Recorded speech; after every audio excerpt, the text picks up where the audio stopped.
સુરતમાં પાલિકાની સંકલન બેઠક દરમિયાન વરાછાના ધારાસભ્ય કુમાર કાનાણીએ અધિકારીઓ પર ગાજ્યા હતા। શહેરના મહત્વના મુદ્દાઓ પર તંત્રની નિષ્ક્રિયતા સામે તેમણે કડક વલણ અપનાવ્યું છે।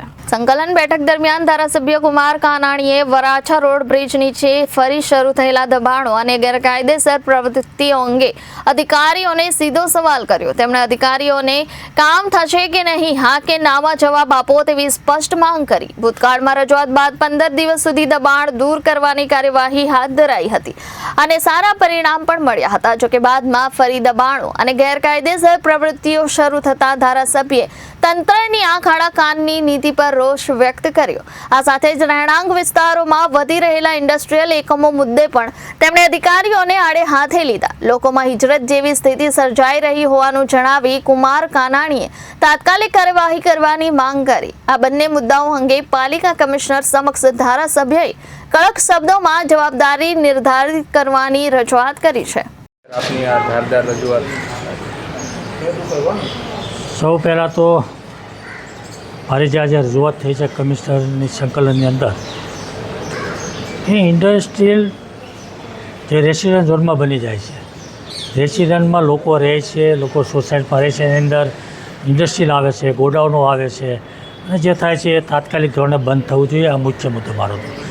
બીજો મુદ્દો એ છે કે ઘણા સમય પહેલાં પોલીસ કમિશનર અને મેયરશ્રીએ વરાછારોની વિઝિટ કરી હતી। મારી પહેલાં પણ રજૂઆત હતી કે બ્રિજની નીચે જે દબાણો થાય છે, જે ગેરકાયદેસર લોકો રહે છે ને વરાછા રોડ પર અને મુખ્ય રોડ પર વરાછા વિસ્તારની અંદર જે લારી ગલ્લાના જે દબાણો છે એ દબાણોને કારણે ટ્રાફિકની સમસ્યા ખૂબ મોટી ભયંકર બની છે।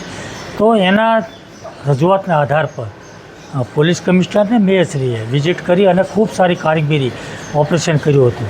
એ 15 દિવસ જે કામગીરી ચાલી, ફરીવાર વરાછા રોડની પરિસ્થિતિ એની એ જ બની ગઈ છે અને એટલા માટે એ પરિસ્થિતિની અંદર ફરીવાર પહેલાં જે કામગીરી થઈ હતી એવું તાત્કાલિક ધોરણે તમામ પ્રકારના દબાણો દૂર થાય, બ્રિજની નીચેથી જે ગેરકાયદેસર લોકો રહે છે એને પણ દૂર કરવામાં આવે અને આ કામગીરી કાયમિક ધોરણે રહે એ વાત આજે મેં મ્યુનિસિપલ કમિશનર કરી છે અને કાલની સંકલનની અંદર પણ પોલીસ કમિશનરે પણ આ વાત કરી છે અને કાયમિક ધોરણે આ પ્રશ્ન હલ થાય એવી મારી માગણી છે।